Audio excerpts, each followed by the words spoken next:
Magandang araw po sa inyong lahat mga kababayan. Narito tayo ngayon sa Barangay Tamban, Gobernador Generoso, Davao Oriental.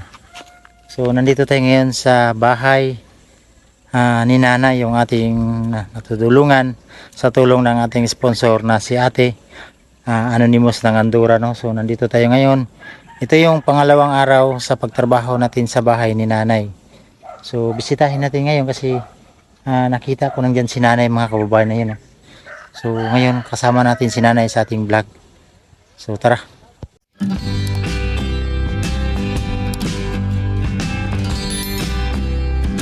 So yun mga kababayan, bisitahin natin si Nanay. Kasi nandiyan na, inabangan niya yung bahay niya. Safety na siguro ito si Nanay. Nay! Nalay ka, Nay! Mayong buntag, Nay! Kumusta, Nay? Kumusta, Nay? Ay, nalipay ko. Nalipay ka? Di mo na yung Nay? Try mo ako. Ala. Huwag na yung balay, human na. Ala. Dili man ni Mao ang tagyan ni Nay. Kuan, katong taga dito, boss. Oo. Kailing daw ni. Ha? Kailing daw. Joke lang bitaw, Nay. Mga bitaw. Nanggil na ako siya. Kababayan, interview natin si Nanay. Ito, Nay, kay marag init rin, Nay. Kaysa puno ng kahoy. Langka. Kailing ka. So, ganyan na nakadre, Nay. Oo. What? Ay, lakad na po ko. Ano ito na ka, Nay? Ay, pamahaw pa man ito kininawa. Papanin ito. Ano mo ganito? Wapay ko yun. Wapay gutom. Kaya ito. So, Nay, nalang ko'y gamay pangutana, Nay. Unsa may napil ni mo ron na nanay kay balay? Pagkulipay na ako. Kaya tinlipayan ni mo, Nay. Oo. Yung makabalay na. Kabalay. So, ang ibig sabihin niya na po mga kababayan, kasi may kababayan kasi tayo na hindi nakaintindi ng Bisaya. May ano naman tayo, pero mas maganda talaga yung ano natin, itagalog. So, ang ibig sabihin ni Nanay ay masaya talaga daw siya dahil mayroon na siyang bahay sa kanya sa iyo, Nanay, no? Pero ano yung kuya, Nay? Hindi ko yan ibigay sa iyo. Yun yung ibigay ko sa iyo na yun. Yung kulay pula na yan. Joke lang bitaw, Nay. Ito. So, masaya na masaya ka, Nay. Pila na katuig mo nagipangandoy, Nay. Mong magkabalay ka, masing gamay lang. Kat pa sa una nga. Baga ko nag-build Kaya akong banaw, may kuang sa una sa pagbalay. Punya, okay ra si mo, Nay, na naanak ron diri sa bukid. Okay na kaya napanon nga. Mingaw po diri, no? Peaceful. Bersama. Kontra dito sa baba. Berkono, patang sa muka. Dapat na ito dagat dito, Nay. Datlong na dagat. Nagplag dagat. Siguro, Nay, mga 1 week lang daw ang iyong sa kong kuya. So, dalang ka, Nay, balik ko, Nay. Yung ganit mo. Kasi mga kababayan,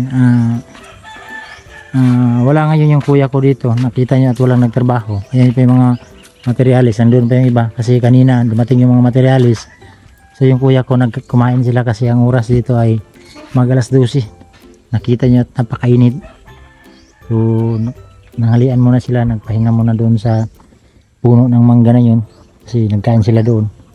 So si Nanay dito nagpahinga din. At si Nanay naabutan ko dito.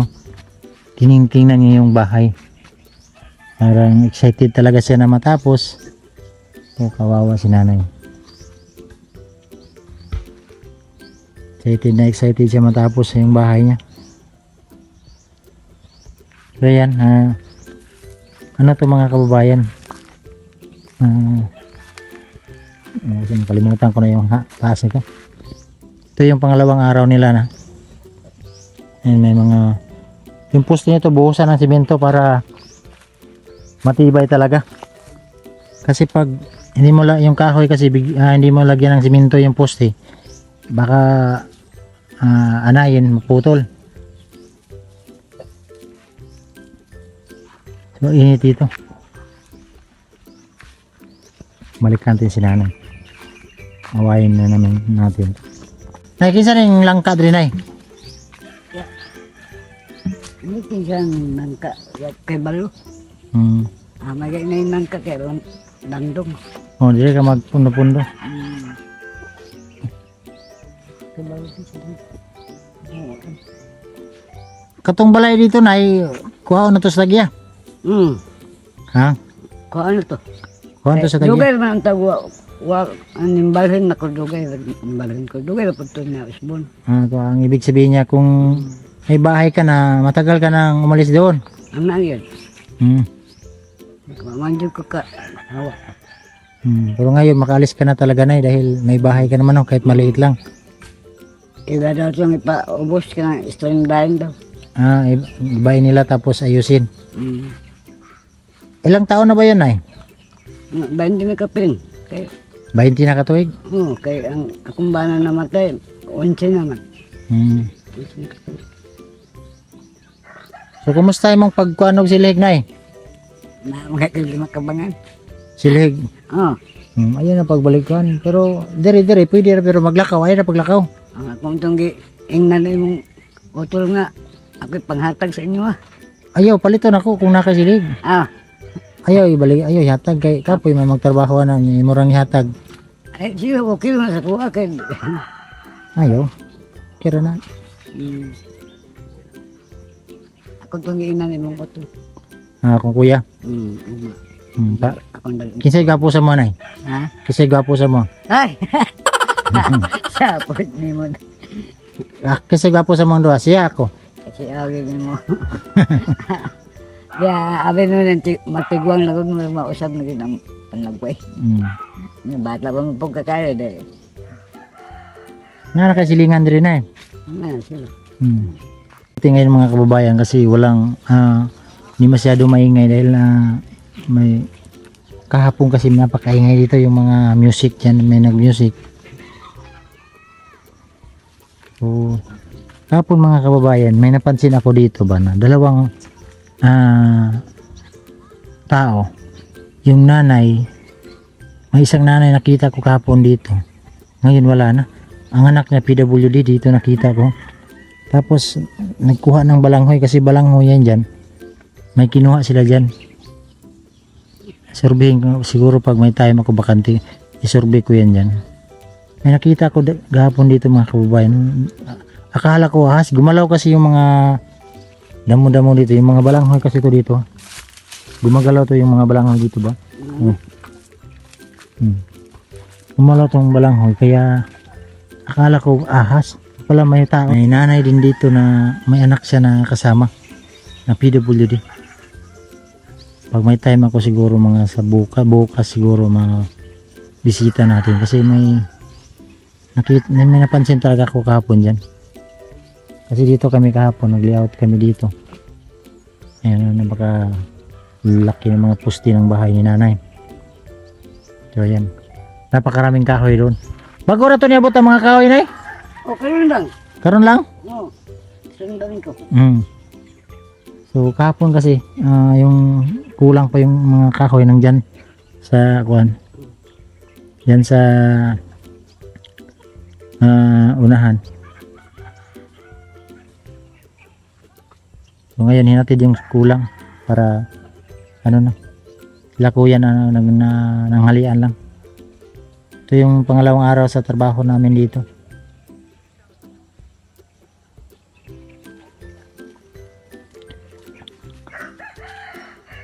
Na ba kay mga kuan dito nay habol na ba kay habol? Na ba kay habol?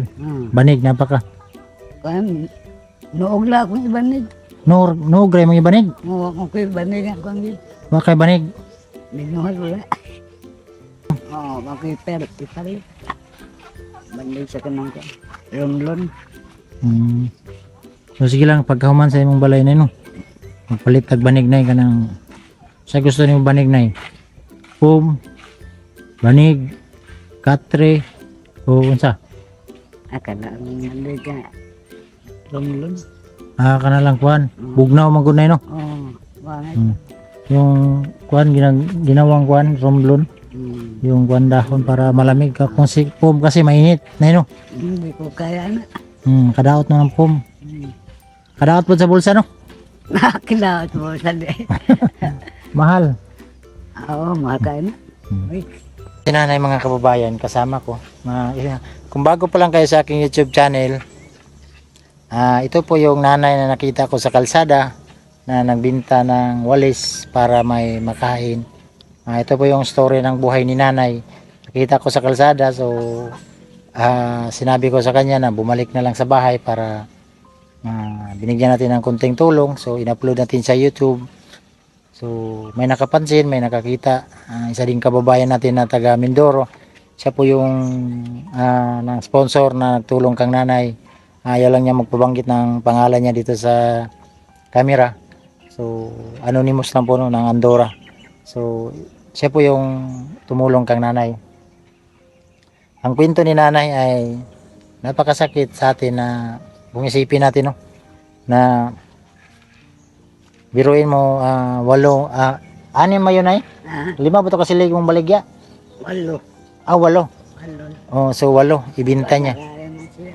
Oh, ibinta niya nung time. Katuso na ba nakita ang taga sa karsada? Pila to? 8. Oh, 8. So biruin mo yung Kaya ito. sa tag 20. 20 ba yun ano? Oo. Tag 20 yung isa. So kaya siya naglalakad papunta ng sentro doon sa Tibanban kasi wala siyang pamasahe. So ibinta niya doon sa Tibanban. Pagdating doon sa Tibanban, poblasyon, may magbili daw doon kasi may suki sa doon. Tama ba ako, Nay? May ko anak ko. So ibinta niya yon. Ang tanda. Ano yun? 180. So 180 ba, Nay? Anak ito. 20. Oh, 180. So tapos paano mo pamiliti pagbalik? Kuhaan pa, may balik. Pila plate, magkano plate na galing doon sa Tibanban papunta sa Tamban? 50. O 50. 50. So 180 kuhaan pa, bawasan pa ng 50. So maging 130 na lang. Wala na siyang bigas mabili. Wala na. Mayroon man siguro pero ilang kilo lang. Dalawa na yun. Anak, 2 gitu. 2 kilo. So gawin nating kuhaan 60 yung bigas kasi wala na yung 20. Wala na yung pangako ni kuhaan ating presidente na 20. Kung mayroon sana pwede yun. Malaki pa yung sobra kang nanay kaso lang wala na yung 20 na nawala. So ano lang 120 plus 50 so 170.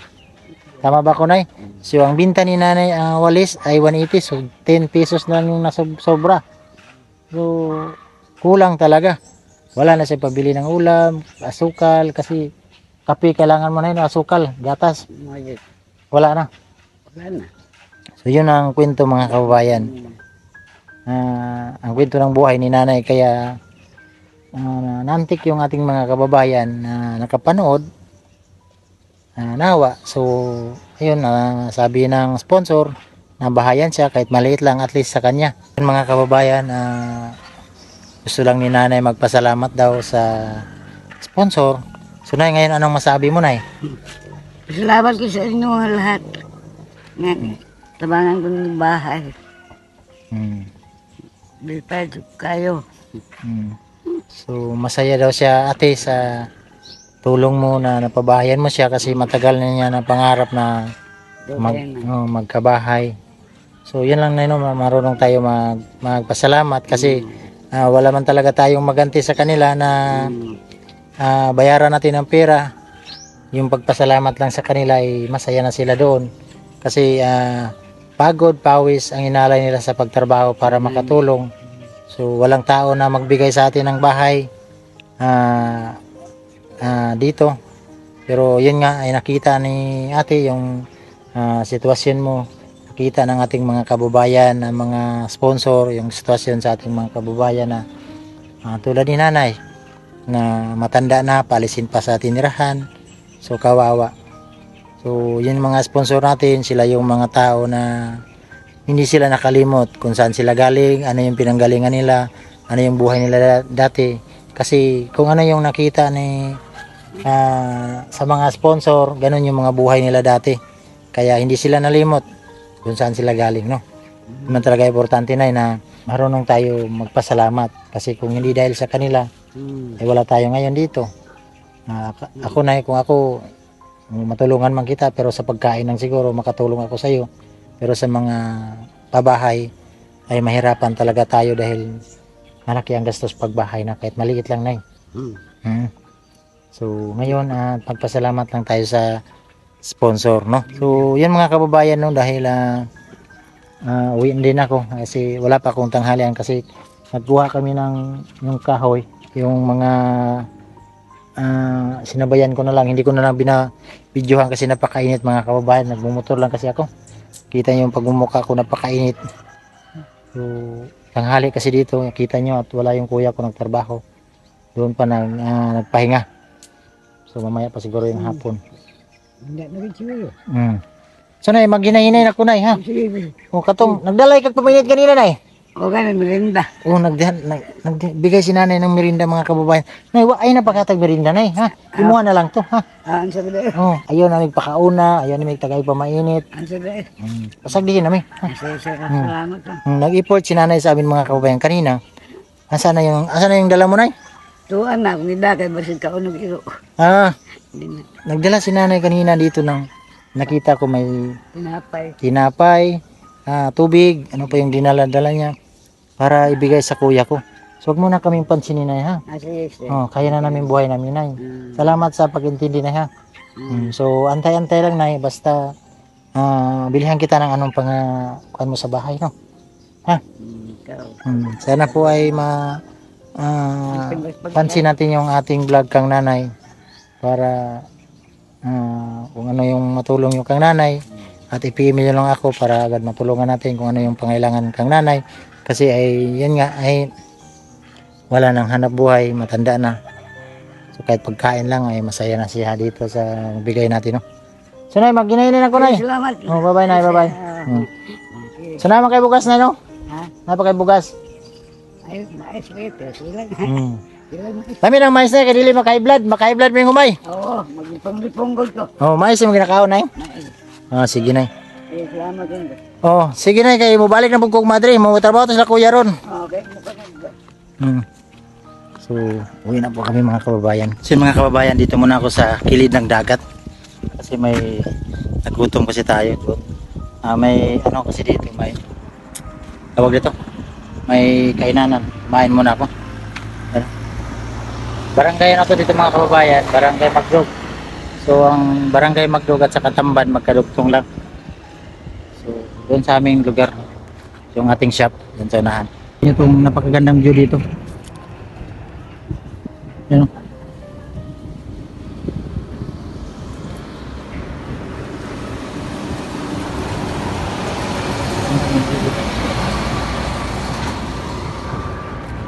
Ayun may walang kuan ng dagat to. Pag malaki yung dagat, papasok yan dito. Dito na side, oh. May tubig na to dito. Yan, oh. Tingnan pumapasok yung tubig. Ito yung tinatawag dito na seawall. Tambayan ng mga tao. Kasi mainit pa ngayon dito. Mamayang hapon, marami na itong tao dito. Overlooking. Ganda ng view dito. Ito yung motor ko. Kumain muna ako dahil gutom. Tapos na natin kumain. Dito muna, pahinga-hinga muna. At least mapasyal-pasyal ko kayo dito sa kilid ng dagat. May mga kahoy. Ganda, sarap buhay dito. So yun mga kababayan, maraming salamat. Inuulit ko, salamat sa inyong lahat, sa inyong pagsuporta, sa inyong pagpanood. Ganun din po sa aming mga sponsor na tumulong sa akin. Salamat po sa inyong lahat. At dito ko lang muna tatapusin ang vlog na to. At God bless po mga kababayan. Bye bye po.